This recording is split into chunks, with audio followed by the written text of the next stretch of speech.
Oh yes, God bless you, God bless you. Leo nitazungumza kitu ambacho kinawatatiza Wakristo wengi duniani. Je, ni kweli Wakristo wakioana hawaruhusiwi kuachana? Tafiti zinaenda mbali zaidi. Watu wanasema, siku hizi mkizenguana, mnaenda mahakamani mnagawana tu mali, mnaachana, mnaandikishana pale hivi na hivi. Kuna sheria za kidini ambazo zinaongozwa na Biblia takatifu. Lakini vile vile kuna sheria za kijamii ambazo zinaongozwa kwa misingi ya serikali fulani.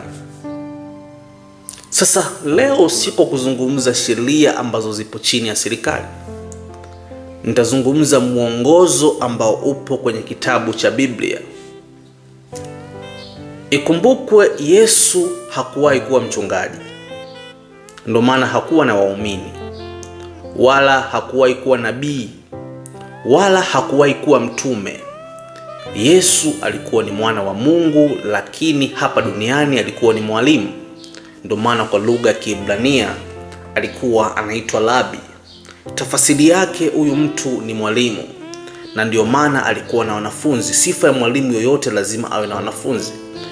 Na ndio maana Yesu alikuwa anahubiri kwenye majumuiya ya watu, kwenye mikusanyiko ya watu, tunaweza kusema kwenye crusade ya watu.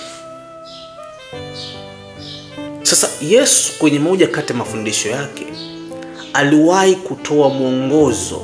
Je, wanandoa waachane au wasiachane endapo wataoana kwa misingi ya dini ya Kikristo? Ndio maana leo ukienda kufunga ndoa kanisani, mhubiri anasema hakuna kuachana hadi kifo. Kuna ndoa moja nilikuwa naishuhudia kwenye mtandao. Mchungaji anasema tutapendana kwenye shida na raha, wale wanandoa wanajifanya wajuaji. Tutapendana kwenye raha, sina shida hawataji. Tutapendana kufa na kuzikana, hawasemi hilo neno. Madhara yake ile ndoa haikudumu hata kwa miaka miwili. Tena ilikuwa ndoa ya mtu maarufu sana. Alikuwa analia kwenye vyombo vya habari. Kumbe ni kukwepa hii misingi. Yesu alishatoa mwongozo juu ya masuala ya ndoa. Ukisoma kitabu cha Mathayo, ukisoma kitabu cha Mathayo 19 mstari wa 4 mpaka mstari wa 6, andika. Yesu aliweza kufundisha vitu vingi sana, akirudia maandiko ya kitabu cha Mwanzo. Yesu akasema, Mungu alichokiunganisha mtu asikitenganishe.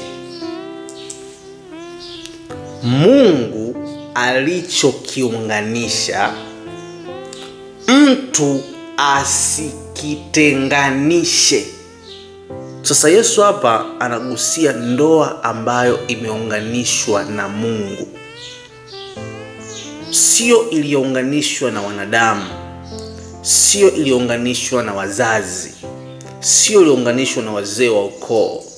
Ndoa yoyote iliyounganishwa na Mungu, sio na mtumishi wa shetani, sio na nabii wa uongo, iliyounganishwa na Mungu, mtu asiitenganishe.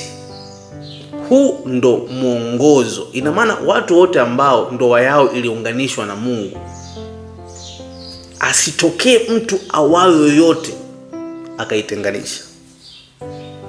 Ndiyo Biblia inasema hivyo. Tafsiri yake, watu wote ambao ndoa yao iliunganishwa na Mungu hawaruhusiwi kuachana.